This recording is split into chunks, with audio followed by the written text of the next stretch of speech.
আগামীকাল ইনশাআল্লাহ বিকাল 3টায় সোহরাওয়ার্দীতে বিশাল সমাবেশ হবে। এই সমাবেশটি যদি আমরা সার্থক করতে পারি, অন্তত আমরা জানান দিতে পারবো বাংলাদেশের মুসলমান অন্তত তারা মুসলমানদের পক্ষে একটা বিক্ষোভ হলেও করেছে। ঠিক কিনা? ঠিক। শুধুমাত্র এটা জানান দিয়ে শেষ হবে না, এটা আমাদের জন্য ভূমিকা রাখবে। পার্শ্ববর্তী দেশ ভারতও বুঝবে বাংলাদেশ মুসলমানদের পক্ষে কথা বলার জন্য সবচেয়ে শক্তিশালী ভূমিকা যে কোনো মুহূর্তে বাংলাদেশ নিতে পারে। বলেন আল্লাহু আকবার। এই জন্য ইনশাআল্লাহ সোহরাওয়ার্দী উদ্যানে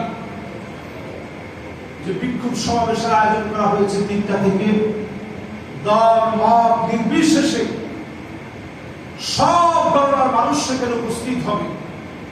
আমার কাছে মনে হয় ইতিহাসের স্মরণীয় এক অধ্যায় রচনা করবে আমার বাংলাদেশে এই Palestine solidarity movement, March for Gaza এর যে সমাবেশ হবে, এটা একটা ইতিহাস রচনা হবে।